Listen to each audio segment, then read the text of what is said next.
แม่ร้อนจะว่าวะเอาได้แล้วก็เอาเสื้อด้วยแล้วก็มีน้ำมีร้อนมีเห็ดมีผักกระลำปลาเรานี่เนี่ย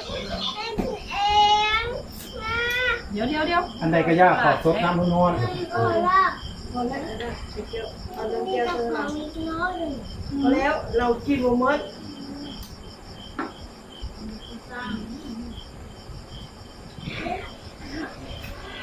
ไปนอนเพิ่มเลยย่อยยำเล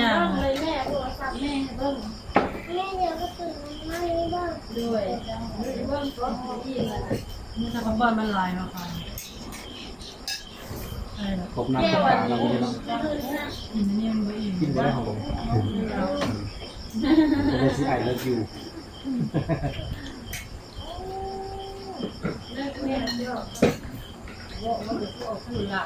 กินข้าวแล้ว มึงก็เอาใส่ถ้วยอยู่สู้อ่ะ กินข้าวแล้วมันกินจุ่ ลวกเลยแต่มัน โอ้โห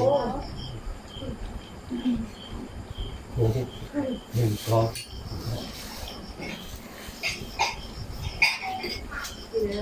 ต้องสื่อ แค่เราบ่มันกินเนาะไม่ได้มาถึกเรามา น้าว่าเจ้าวะ มาแล้วถึกเชื่อ เนี่ยจะเจอเขาเนี่ย เรามาเฮาเพิ่นบ่ได้มาเอามาเราเพิ่นบ่ได้มา บอกนานเลยนานกัน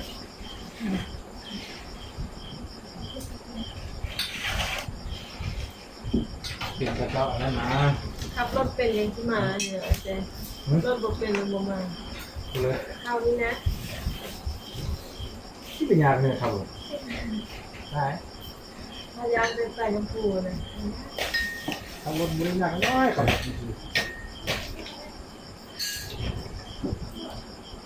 โอ้แล้วก็เสื้อคอท่านคุ้มเขากับผมไปผมรับซื้อมาแล้ว แม่นั่นแหละ เสื้อ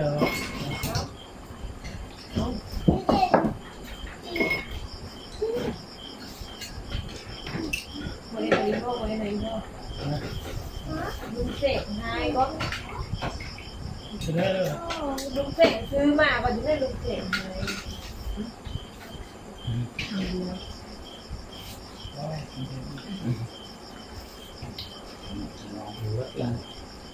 เสีย เดี๋ยว ไปคีบเอาหมดเลย เดี๋ยวเอาตัว เฮ็ดแต่ เอาตัวเปื่อยออกจากกระโหลกนะ นี่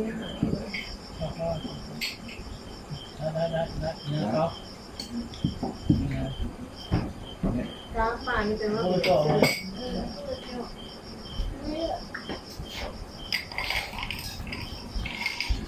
วเอาไปเล่นเหมือนนะโอ้ยเสก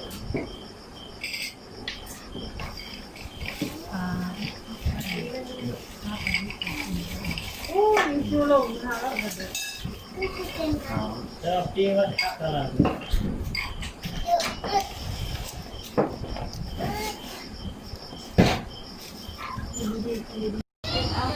เล่นจะอิ่วไว้กินเท่าไหร่วะมีแต่แร่ดอกมา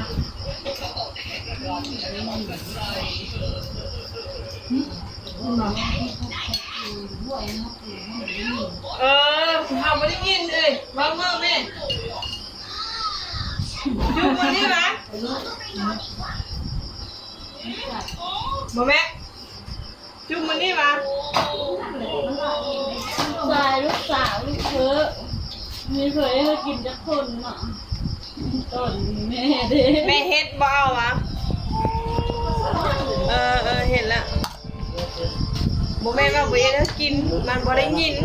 คิดว่าเราว่าถ้าเรากินอิ่มแล้วเราจะมานั่งกินสินะ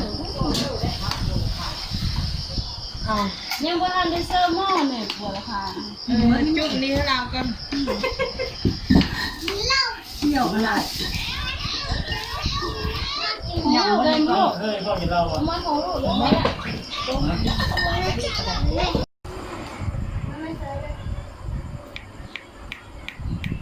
มาเด้อพี่น้องเด้อกินจุ่มมื้อนี้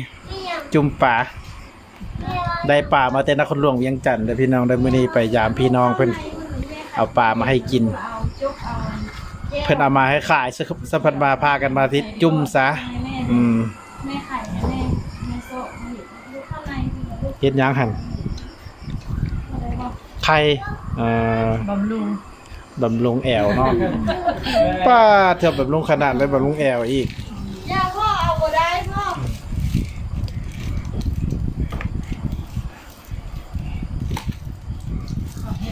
เฮ็ดเข็มเนาะอันนี้ก็ได้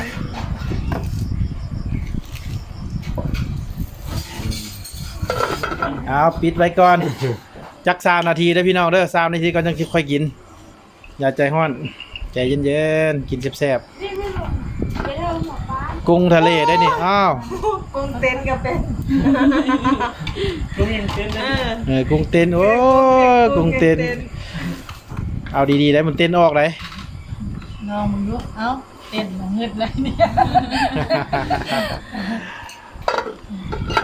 ออกกันออกกัน เอาจาก3นาทีให้มันเปื่อยจักหน่อย 3 นาที เออ เอาไปนานคือ แซ่บๆนำกันเด้อพี่น้องเด้อมา มันกินมันกินมันกินผ่านนี่ กินผักหลายๆจะได้มีแฮงผักบ้งบำรุงสายตาพี่น้อง เสื้อคุยลายมันก็บ่ได้เป็นลุงแล้วเนาะมันกระหลังของพ่อให้พ่อที่ช่วยลูกนี่ เบิ่งเด้อโคตรระบะคือมาใจฮ้อนแท้เที่ยวแต่เปิดอยู่นี่แหละมันบ่ฮดจักเทื่อนี่ ได้บ่อีสันลูกมันบ่รู้ว่านอนซั่นแหละ นี่ อยู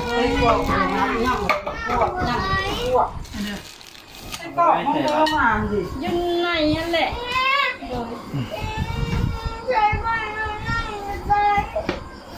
น้ำใส่ไฟมันได้เสื้อป้าได้